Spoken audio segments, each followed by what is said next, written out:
Sense. So on the end of the day, he gets more gold, we get more gold. I mean, many will be happy. I'll just do what I'll do. Spend it. For years, Tony Beets stood out on Gold Rush as the grizzled mining legend who did things his own way. The man with the booming voice, the no-nonsense attitude, and the kind of fearless determination that turned frozen ground into millions of dollars in gold. Viewers either loved him or feared him, but one thing was certain: Tony Beets was unlike anyone else on the show. He wasn't just a miner, he was a force of nature. The kind of man people told stories about long before the cameras arrived, but what most fans never realized is that long before Gold Rush made him a global TV icon, people were already warning others about Tony Beets. Fellow miners, locals in the Yukon, even industry veterans tried to explain that Tony wasn't just tough, he was unpredictable, unfiltered, and willing to take risks that most miners wouldn't dare attempt. He didn't care about rules, he didn't care about opinions, and he didn't care what anyone thought was too dangerous. Over time, those warnings started to sound less like rumors and more like predictions, because the things people feared might happen started happening. From explosive arguments with his crew, to dangerous operations caught on camera, to legal trouble that nearly shut down his entire mining season. The warnings everyone ignored slowly turned into reality. So the real question is, what exactly were we warned about? Why did so many people insist that Tony Beets was a different kind of problem? Not just rough, but risky. And now that the truth has come out, was everyone right to be afraid of what was coming? Because after what happened, no one is laughing anymore. Long before Tony Beets became one of the most recognizable faces on Gold Rush, he was already known across the Yukon as a man who didn't play by anyone else's rules. Born in the Netherlands and raised on a dairy farm, Tony wasn't the type who was supposed to end up digging for gold in the frozen wilds of Canada.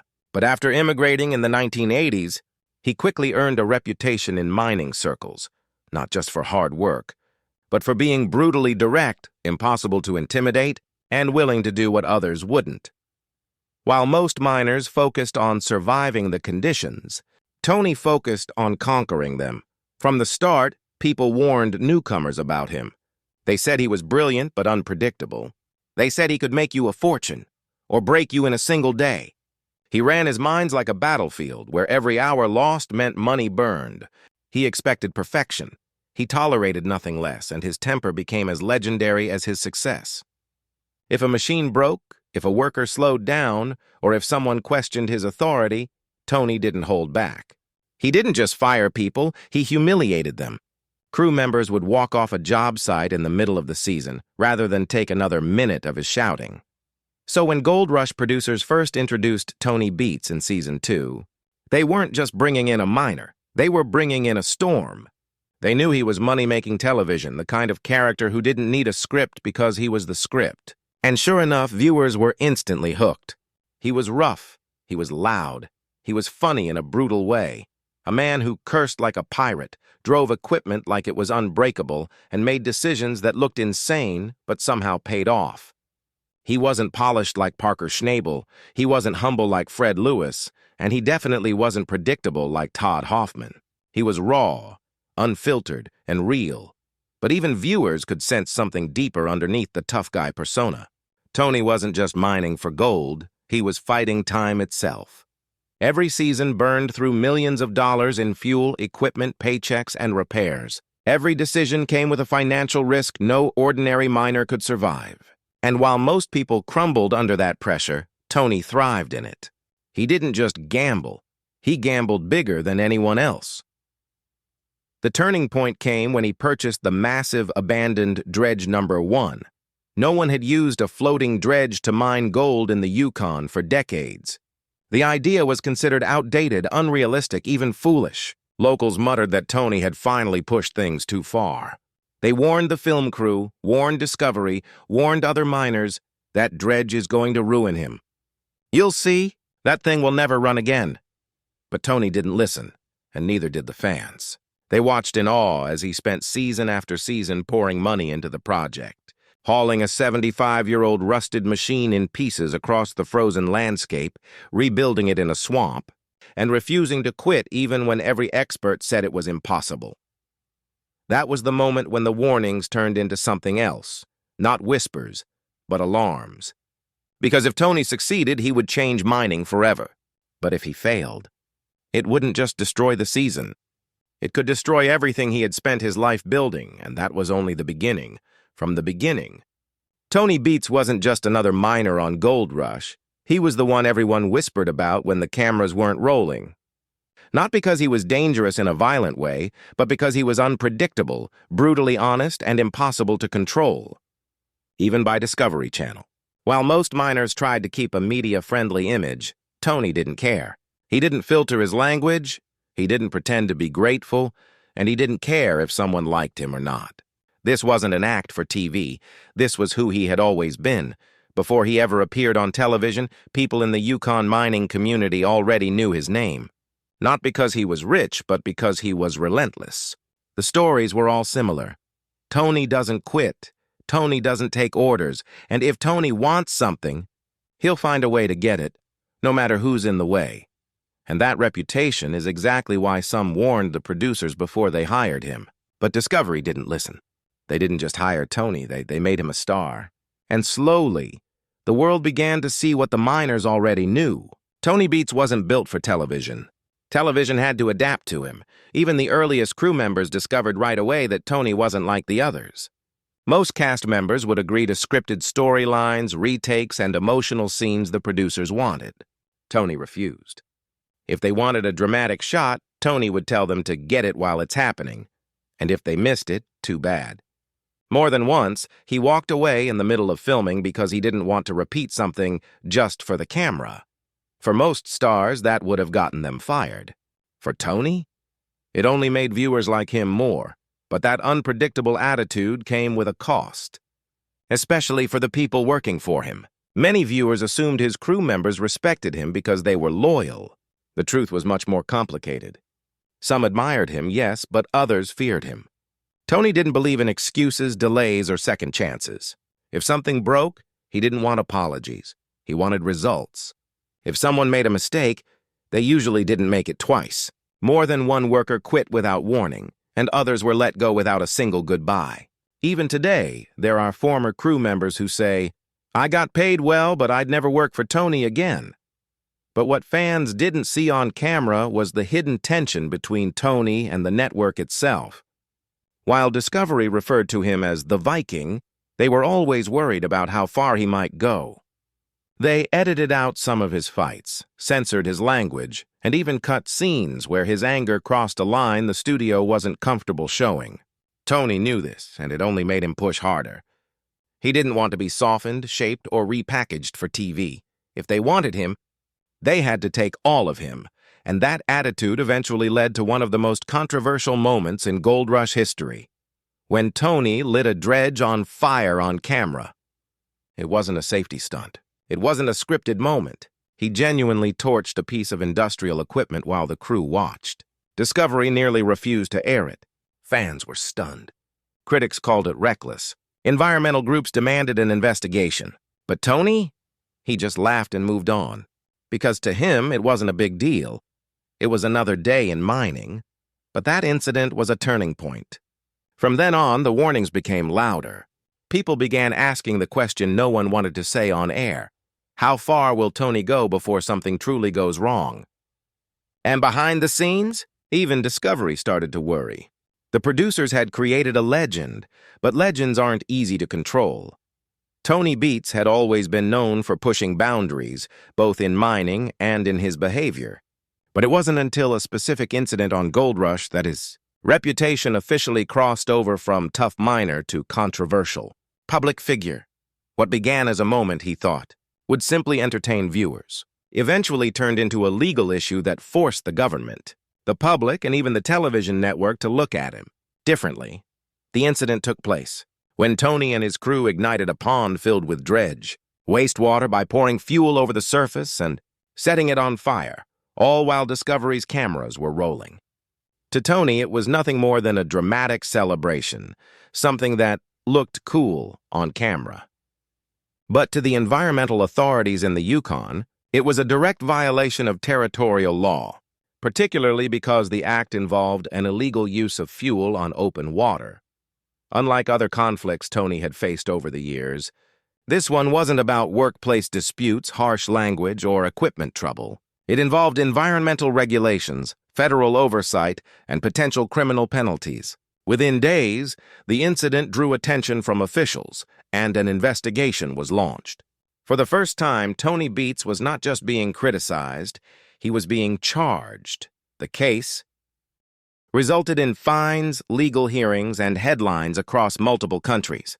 Tony admitted the action had taken place but defended it as spontaneous and harmless, insisting no long-term damage was caused. However, the court disagreed. He and one of his crew members were found guilty and ordered to pay thousands of dollars in fines.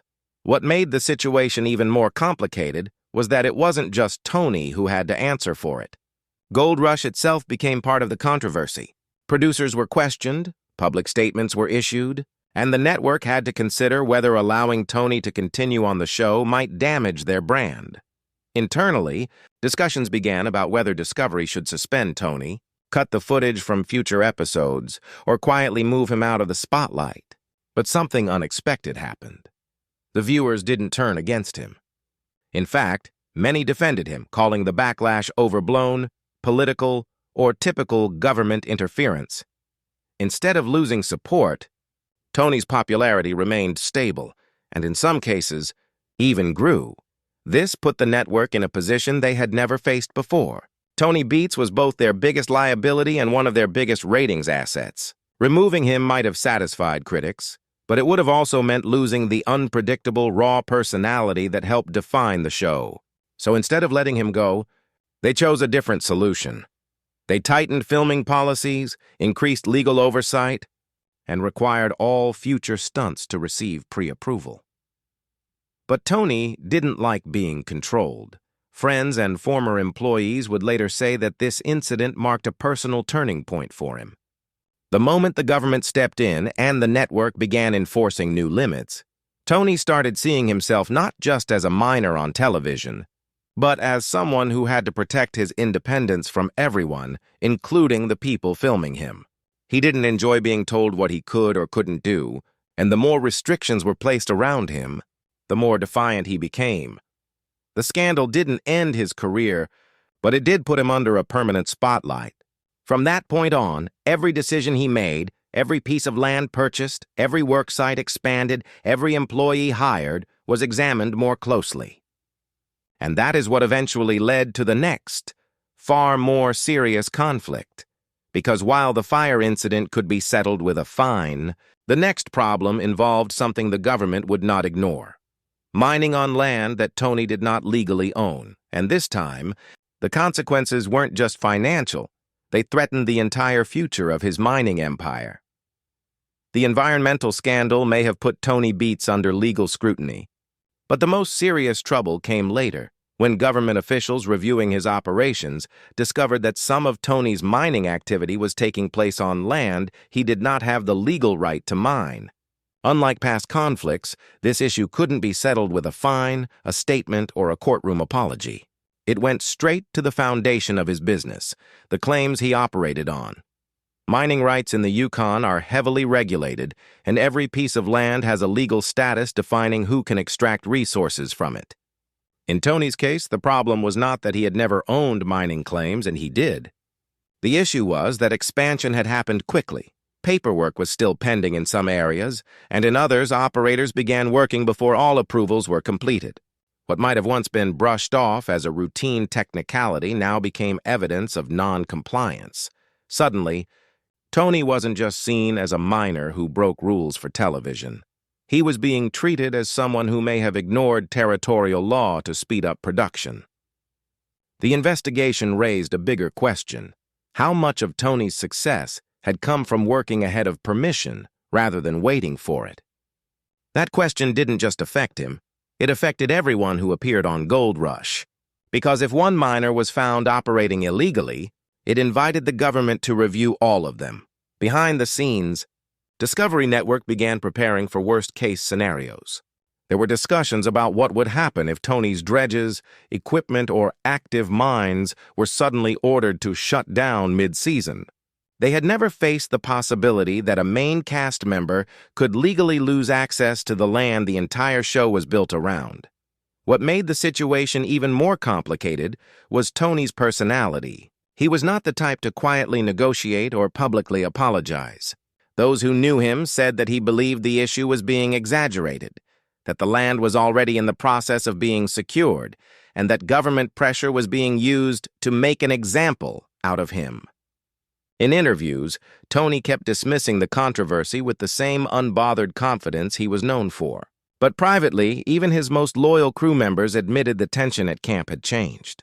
The fight was no longer about weather, machinery, or how many ounces of gold could be dug from the dirt. It was about whether there would even be a next season, and yet somehow Tony didn't walk away. He filed paperwork, negotiated with officials, secured the proper leases, paid the penalties, and continued mining. But the damage was done. Whether he liked it or not, he was now treated differently, not just by authorities, but by the mining community. He was no longer seen as the man who simply worked harder than everyone else. He was also the man who took risks that could have cost an entire region its permits, its reputation, and its future relationship with the film industry. By the time the controversy settled, one thing had become clear. The warnings people had given for years were not exaggerated. Tony Beets was unpredictable. He did ignore rules when they got in his way, and he could have lost everything if even one meeting, one court ruling, or one review had gone against him. Viewers like to call him a rebel, but inside the mining world, he was viewed as something more complicated, a veteran miner whose ambition sometimes outgrew his boundaries. Today, Tony Beets is still mining. He still appears on Gold Rush.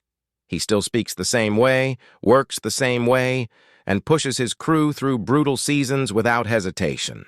But there is one major difference. People are no longer warning others about Tony Beets because of his temper or his language. They are warning them because, in the end, everything people feared about him turned out to be true. Not in rumor, not in reputation, but in legal record. And that is why Tony Beets remains the most talked-about figure in the history of Gold Rush. Not because he found the most gold, but because he was the one miner nobody could ever fully control.